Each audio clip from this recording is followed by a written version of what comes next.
Is closing the door on a global crisis the best way to protect America? Or is it a dangerous abdication of responsibility that could leave us all more vulnerable? Before we dive in, if you want to stay on top of everything happening in US politics, hit that subscribe button right now and leave a like. It really helps this channel grow and ensures you don't miss out on critical analyses like this. The news emerging from the heart of Africa is chilling. An Ebola outbreak, growing with alarming speed, has now surpassed 1,000 suspected cases and is claiming lives at a devastating rate. The World Health Organization is sounding the alarm, and countries across the globe are mobilizing, sending funds, personnel, and critical resources to the front lines of this escalating health emergency.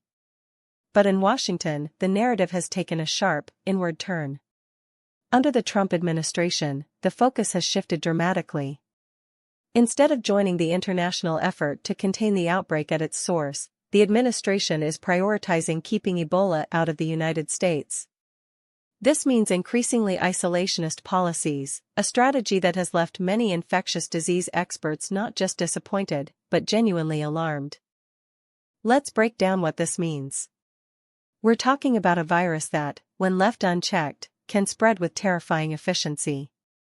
The current outbreak, primarily affecting the Democratic Republic of Congo and Uganda, has already seen nearly 250 suspected deaths. And the numbers are climbing. This isn't a distant problem, it's a global threat that requires a coordinated global response. Historically, the United States has been a leader in combating such outbreaks.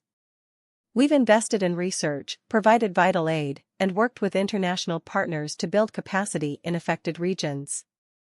This approach not only saves lives abroad but also serves as a crucial early warning system and a barrier against the virus reaching our own shores. When outbreaks are contained at their origin, the risk to our citizens is significantly reduced.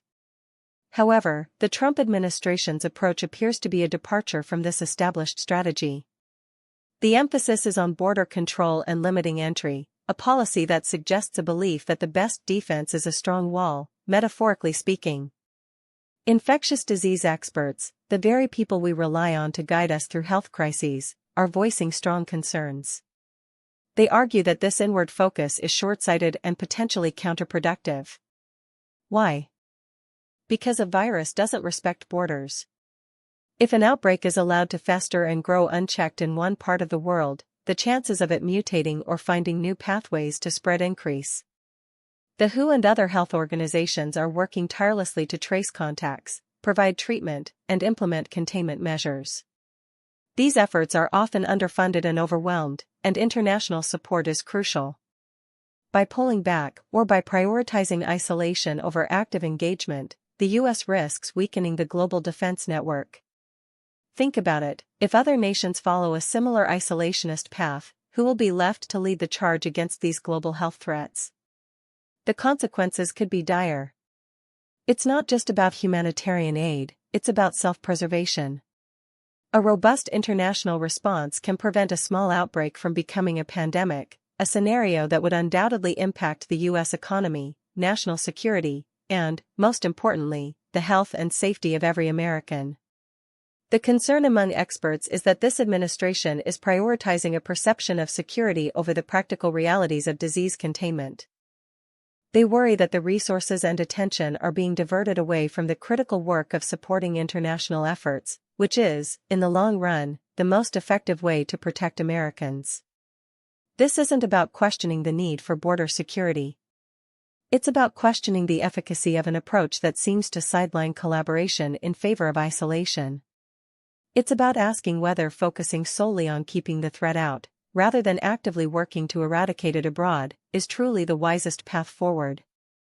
The current situation presents a complex challenge, and the decisions made now will have lasting repercussions.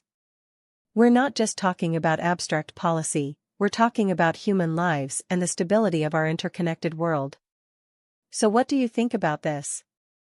Is the Trump administration's focus on keeping Ebola out of the U.S. the right move, or is it a dangerous gamble with global health? Drop your opinion in the comments below. I read every single one. This is a critical moment, and understanding these policy shifts is vital for navigating the complexities of global challenges. Stay informed, stay engaged.